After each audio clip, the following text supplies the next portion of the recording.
Melina Anical. Hello everyone! I'm here again, Melina Anical. So, ang tutorial natin ngayon ay tuturo ko sa inyo kung saan natin makita ang members on activity. Kung saan natin makita kung sino-sino yung ating mga members na nag-rejoin sa ating channel. Nag-rejoin ba sila o hindi?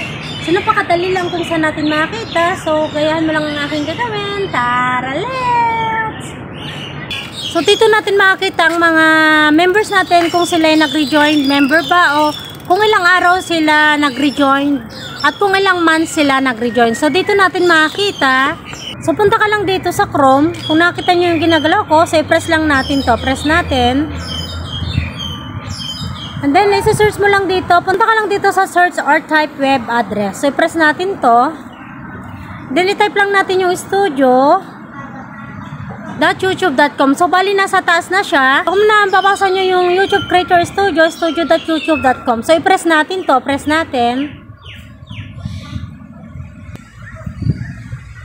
So, ngayon nandito na tayo. So, make sure guys na lagi kayong naka-desktop side. Kung makita mo yung tatlong dot na ginagalaw ko sa right side, so press natin to.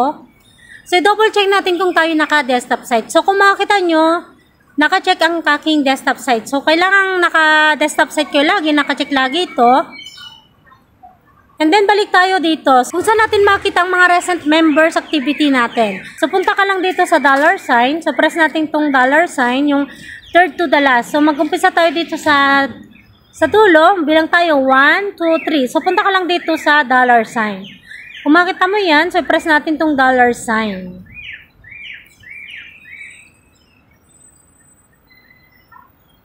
So, ngayon, nandito na tayo ngayon. So, may makita kayo dito na overview, what page as, membership, super, shopping, giving. So, punta ka lang dito sa memberships. So, press natin tong memberships.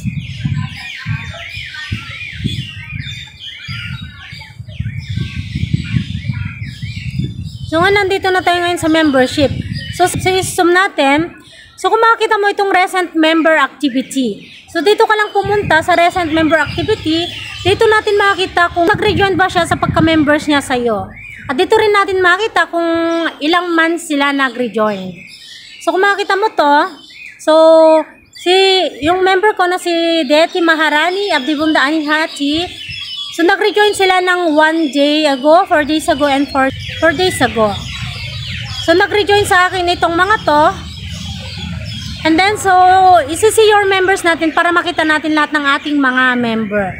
So, i-press natin tong see you members. So, i-press natin to.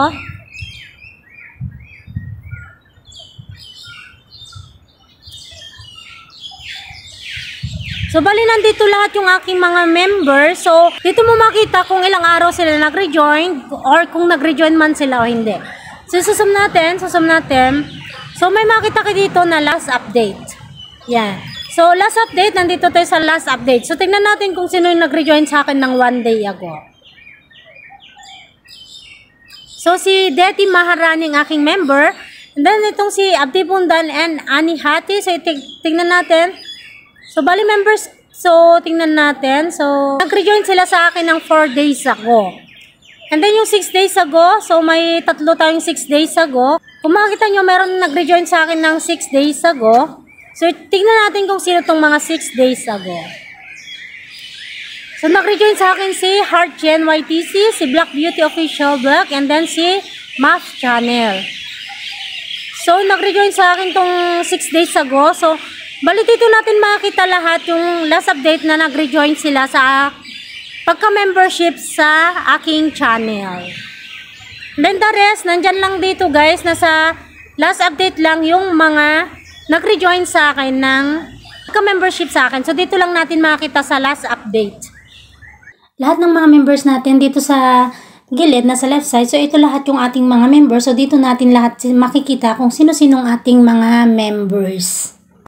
That's it for today. I hope na nakatulong ako sa inyo, especially sa mga new beginners na hindi pa nakakaalam kung saan natin makita ang mga nagpa-members sa atin sa ating channel. See you in my next tutorial.